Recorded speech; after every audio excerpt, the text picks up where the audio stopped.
नमस्कार दोस्तों। आज हम बात करेंगे ब्रेन हेमरेज के बारे में। ब्रेन हेमरेज का एक मुख्य कारण होता है ब्रेन एन्यूरिज्म, यानी ब्रेन की नस का एक गुब्बारा जो कब फट जाए किसी को कुछ नहीं पता। सोचिए, 45 साल के रमेश जी अपने घर पे आराम से ब्रेकफास्ट कर रहे थे। सुबह बिल्कुल ठीक थे और अब ऑफिस जाने की तैयारी कर रहे थे। अचानक बहुत तेज सर में दर्द हुआ, ऐसा दर्द जो जिंदगी में पहले कभी भी नहीं हुआ था। फिर उल्टी, आंखों के आगे अंधेरा और कुछ ही देर में बेहोश। घर वाले घबरा गए। हॉस्पिटल पहुंचते पहुंचते पेशेंट आईसीयू में पहुंच चुका था। सीटी स्कैन हुआ, डॉक्टर ने कहा ब्रेन में हेमरेज हुआ है। दिमाग के अंदर की एक एन्यूरिज्म यानी गुब्बारा फट गया है। घर वालों के लिए ये शब्द ही काफ़ी थे। Brain bleeding operation. सबको लगा अब तो ब्रेन खोलना पड़ेगा, बड़ा ऑपरेशन होगा, रिस्क होगा। लेकिन यहीं से कहानी बदल जाती है। सबसे पहले जानते हैं कि ब्रेन हेमरेज और एन्यूरिज्म क्या होता है। सबसे पहले सिंपल भाषा में समझते हैं। ब्रेन हेमरेज का मतलब होता है दिमाग के अंदर खून का बह जाना। इसका एक कॉमन रीज़न होता है ब्रेन एन्यूरिज्म। एन्यूरिज्म दिमाग की किसी आर्टरी की दीवार अगर कमज़ोर हो जाए, वहाँ एक गुब्बारे जैसा उभार बन जाए, उसे ही ब्रेन को एन्यूरिज्म कहा जाता है।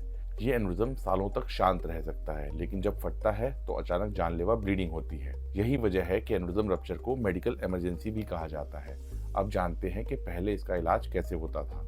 पहले अगर एन्यूरिज्म फट जाता था तो एक ही रास्ता होता था, ओपन सर्जरी यानी क्लिपिंग। इसमें सर का एक हिस्सा खोला जाता था, स्कल बोन को हटाया जाता था, ब्रेन तक डायरेक्टली पहुंचा जाता था। एन्यूरिज्म पर मेटालिक क्लिप लगाई जाती थी। ये सर्जरी लंबी होती थी, रिस्क काफ़ी ज़्यादा होता था, आईसीयू और हॉस्पिटल स्टे लंबा होता था, रिकवरी में काफ़ी समय लग जाता था और हर पेशेंट्स के लिए सर्जरी पॉसिबल भी नहीं होती थी, खासकर एल्डरली या क्रिटिकली इल पेशेंट्स में। बट अब आज का मॉडर्न इलाज है बिना चीरे टाँके के कॉइलिंग। यहाँ आता है मॉडर्न इंटरवेंशन रेडियोलॉजी का कमाल, यानी न्यूरो इंटरवेंशन।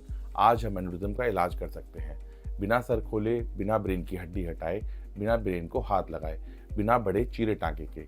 इस प्रोसीजर को कहते हैं एंडोवेस्कुलर कॉइलिंग। चलिए जानते हैं कि ये कैसे होता है। पैर या हाथ की आर्टरी से सिर्फ एक छोटा सा पंचर होता है। उस रास्ते से एक पतली सी ट्यूब यानी कैथेटर दिमाग तक लेके जाना पड़ता है। एन्यूरिज्म के अंदर सॉफ्ट प्लेटिनम कॉइल्स डाल दी जाती हैं। ये कॉइल्स एन्यूरिज्म के अंदर खून का फ्लो रोक देती हैं और उसे सील कर देती हैं। रिजल्ट, एन्यूरिज्म बंद हो जाता है और फिर से फट नहीं सकता।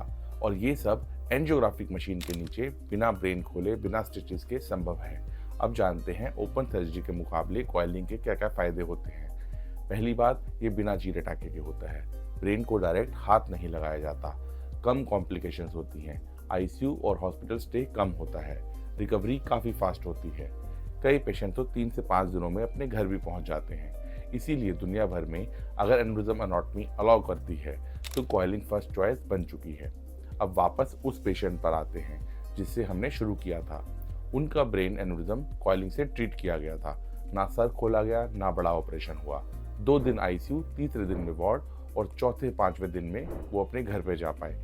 आज वो पेशेंट बोल सकता है, चल सकता है, अपनी नॉर्मल जिंदगी जी रहा है। ये है मॉडर्न इंटरवेंशन रेडियोलॉजी की ताकत। याद रखिए, अचानक सीवियर हेडेक को कभी इग्नोर ना करें। ब्रेन हेमरेज और एन्यूरिज्म टाइम सेंसिटिव इमरजेंसी है।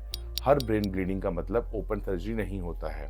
आज के दौर में बिना चीरा, बिना टाँके, बिना ब्रेन खोले एन्यूरिज्म का इलाज मुमकिन है। सही समय पर, सही जगह और सही टेक्निक जिंदगी बचा सकती है। अगर खुदा न खास्ता आपके आसपास किसी को ऐसा हुआ है तो अपने घर के करीब कॉइलिंग करने में सक्षम इंटरवेंशन रेडियोलॉजिस्ट की सलाह अवश्य लें। नमस्कार।